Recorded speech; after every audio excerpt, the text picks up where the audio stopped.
Oke, Assalamualaikum warahmatullahi wabarakatuh. Anak Hamzah bin Abdul Muthalib yang soleh dan solehah.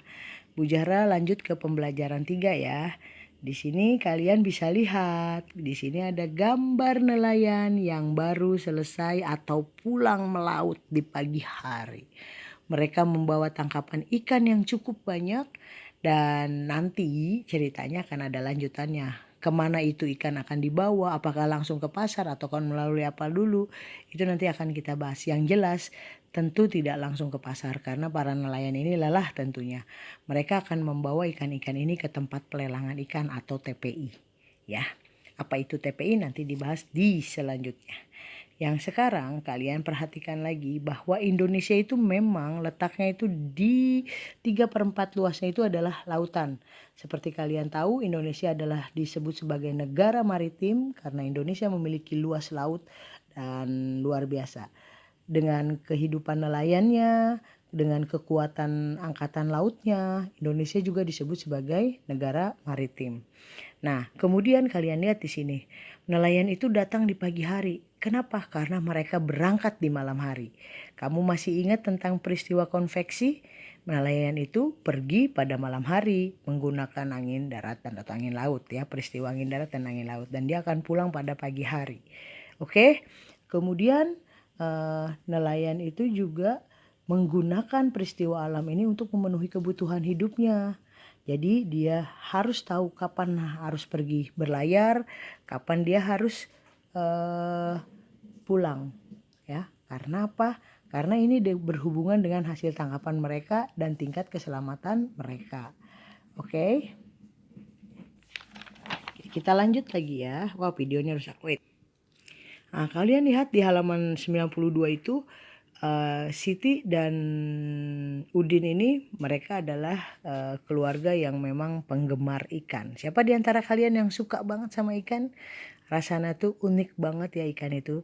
Nah, ternyata ikan itu sangat penting untuk tubuh kita, terutama perkembangan otak kita ya. Di situ. Jadi kalau kamu yang masih kecil harus banyak makan ikan. Selain proteinnya tinggi, dia ada juga beberapa ikan yang mengandung omega 3, tentunya penting untuk pertumbuhan otaknya. Kalau di Jepang itu mereka makannya tuh kayak setengah matang, bahkan ada beberapa makanan yang mentah ya, ikannya tuh dimakan mentah. Wow, luar biasa. Pujara sih enggak kayaknya. Oke, next. Karena Indonesia itu terletak di di lautan, maksudnya negara Indonesia itu letaknya tuh banyak sekali dikelilingi oleh lautan, hingga menimbulkan beberapa budaya yang memang ada di Indonesia. Salah satunya budaya atau tradisi yang ada di Indonesia yang masih dilestarikan sampai saat ini. Salah satu contohnya adalah kehidupan nelayan pemburu paus. Aduh, gokil ya. Pemburu paus gitu loh, paus diburu gitu. Keren sih. Dan ini hanya terjadi di Desa Lamalera, Kecamatan Wulandani, Kabupaten Lembata, Nusa Tenggara Timur. Ya. Merupakan salah satu desa nelayan tradisional yang menjadikan laut sebagai ladang hidup mereka. Nah, jadi kehidupan mereka tuh bergantung kepada laut ya. Mereka juga menganggap laut itu adalah ibu yang memberikan kehidupan sejak zaman nenek moyang mereka. Iyalah, lautnya kan banyak banget pasti isi ikannya itu ya. Kalau dilakukan masih secara tradisional dan jadi tidak dihabiskan secara habis-habisan ya. Dari hasil laut itu warga desa ini juga berhasil mengirimkan anak mereka untuk bersekolah. Pada akhirnya mereka bekerja dan tidak menjadi nelayan, harapannya gitu. Mungkin karena menjadi nelayan menurut mereka itu hal yang sulit gitu ya dan berbahaya menentang di lautan. Oke. Kita lanjut. Masyarakat nelayan Desa Lamera itu memiliki tradisi berburu paus yang diturunkan bertahun-tahun oleh nenek moyang mereka. Dan tidak sembarang paus yang mereka buru, ya kan? Jadi mereka hanya memburu paus-paus yang sudah tua yang mereka buru, ya. Dan satu lagi, jika mereka menemukan paus muda terdampar, mereka akan melepaskan kembali ke laut lepas gitu, nggak diambil ya. Nah, secara hukum adat juga mereka udah sepakat. Jadi dalam setahun itu nggak boleh lebih dari 15 paus yang mereka buru. Nah, karena apa? Karena mereka ingin tetap menjaga agar paus itu tidak punah, ya kan? Ya benar juga sih, ya kan? Jadi hanya paus-paus tua. Kalau kita paus, Bujara udah diburu kayaknya nih. Oke. Nah, yang muda mah enggak. Mereka tetap enggak lebih dari 15 paus dalam setahun itu diburu oleh mereka. Nah, untuk berburu paus itu sendiri, nelayan melakukan pemantauan nih, dia dari bibir pantai, dari atas bukit. Nah, mereka udah lihat tuh, ada beberapa orang yang berada di atas bukit, tugasnya dia nggak duduk-duduk doang. Dia juga biasanya sambil ngebenerin jala, terus menganyam atap, dan beberapa lah sambil melihat-lihat ke arah laut gitu ya. Ada yang membaca buku. Nah, terus kalau ada paus yang terlihat ya, mereka akan berteriak, "Baleo, baleo, baleo," supaya kedengeran tuh. Nah, yang ngedenger itu para nelayan yang di pinggir pantai itu menyiapkan perahu buru-buru, ya kan? Kemudian dia mengirimkan perahu untuk melihat nih, ini pausnya tua atau masih muda atau masih kecil gitu. Nah, kalau misalkan udah tua, mereka beramai-ramai, ternyata keroyokan ya. Bujara pikir gimana berburunya, ternyata mereka keroyokan gitu loh. Akhirnya mereka memanggil perahu-perahu lain untuk mendekat. Kalau udah ada kayak kata yang tadi perahu dikirim ngelihat dia muda atau tua, maka perahu lain akan menyusul. Nah, setelah paus itu ditangkap, daging dan minyak paus yang berhasil ditangkap itu kemudian akan dibagikan ke seluruh warga desa. Baik juga ya. Pembagian itu diutamakan pada janda atau anak yatim piatu ya. Yang paling utama itu maksudnya yang fakir miskin mungkin ya. Lalu kemudian baru dikasih juga ke para penangkap pausnya. Ya iyalah, mereka memperjuangkan itu semua ya. Kemudian dibagikan juga ke pemilik perahu. Lalu baru kepada masyarakat lainnya.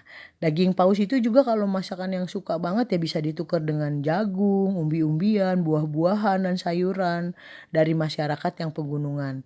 Jadi masih kegiatan barter yang dilakukan di Pasar Wulandari ini sekitar 3 kilometer dari Lamalera.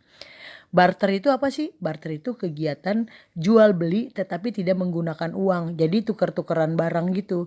Jadi kayak misalkan daging ditukar sama jagung. Atau misalkan yang jagung mau tuker sama sayuran lain boleh, sama ayam atau apa. Seperti itu. Ya itu namanya barter. Kalau yang kita jual beli itu kan taunya pakai uang. Ternyata di sana tuh masih berlaku penjualan secara barter, tukeran gitu. Istilahnya mah tukeran. Barteran ya, oke. Itu sekilas mengenai kehidupan nelayan pemburu paus ya. Keren juga sih kalau kata Bujara.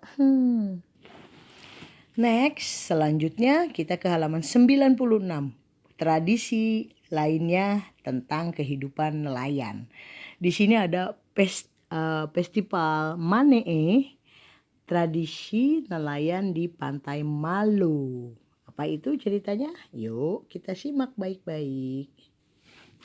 Oke, jadi festival Manee itu merupakan tradisi adat penangkapan ikan yang tradisi ini dilakukan oleh masyarakat Pantai Malo, Kokorotan, Sulawesi Utara.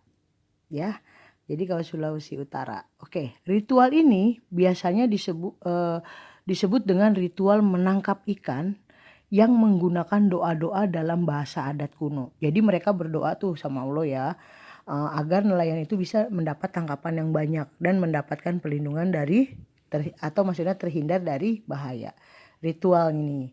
Jadi sebelum nelayan-nelayan pergi itu dia melakukan ritual ini untuk kayak misalkan berdoa bersama kayak gitu ya.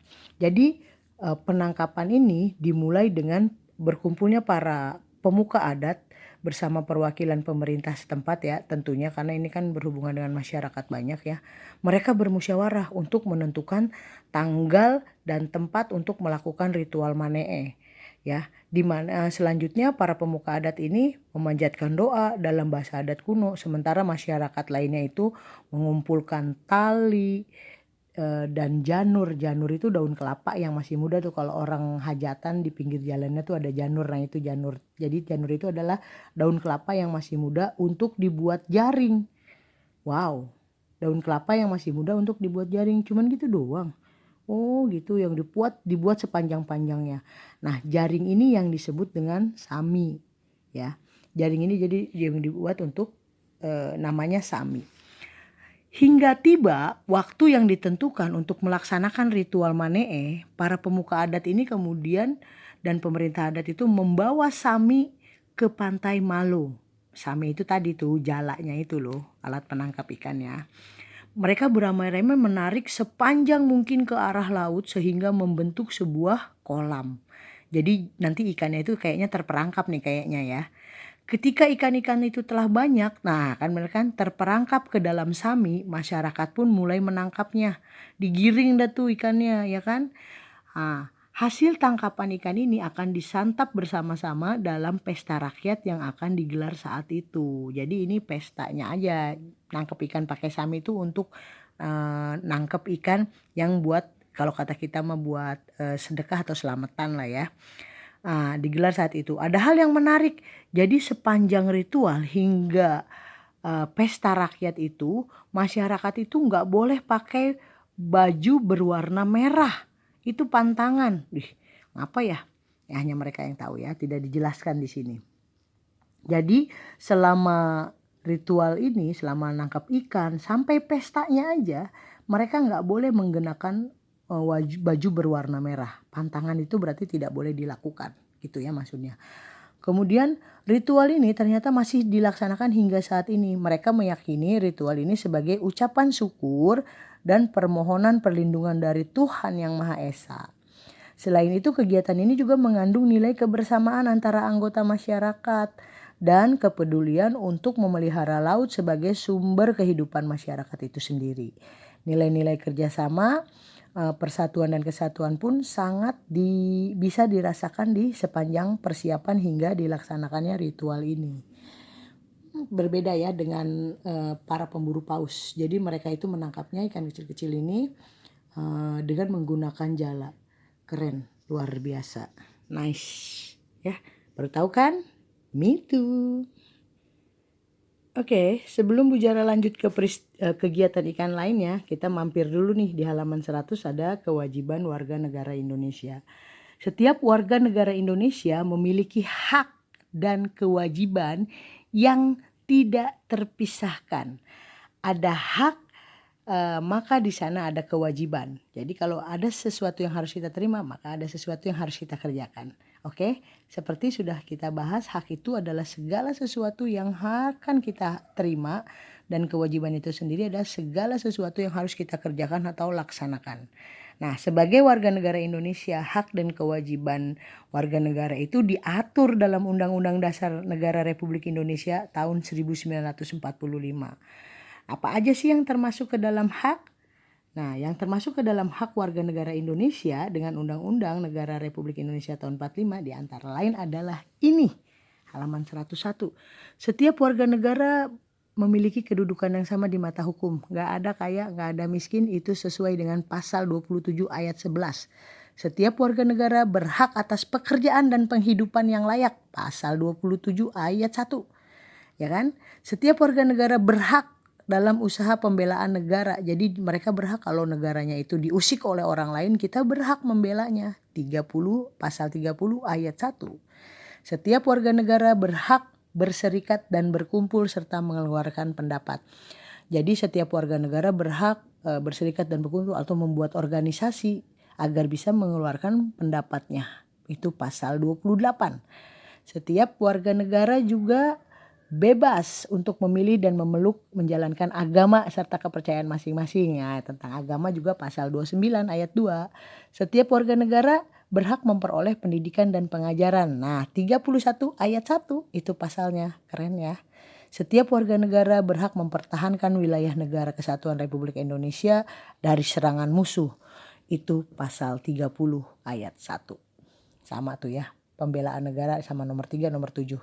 Kemudian selain mengetahui hak dan kewajibannya, kita juga selain mengetahui hak warga negara, kita pun harus tahu tentang kewajiban kita sebagai warga negara. Ada kewajiban yang dilakukan dengan penuh tanggung jawab ya. Yang pertama kewajibannya sebagai warga negara yaitu setiap warga negara wajib membayar pajak. Nah, itu pasal 23. Kemudian setiap warga negara wajib mentaati serta menjunjung tinggi dasar negara hukum yang dijalankan. Pasal 27 ayat 1. Setiap warga negara memiliki kewajiban untuk berperan serta dalam membela negara. Tentu sama itu tadi tuh 30 ya. Sama haknya juga. Kalau membela negara itu bukan semata-mata kewajiban. Jadi kita tuh berhak untuk nggak dijajah atau nggak diserang sama orang lain gitu ya. Setiap warga negara wajib menghormati hak ajasi orang lain. Menjunjung tinggi moral, nilai agama, keamanan, dan ketertiban umum. Setiap warga negara juga wajib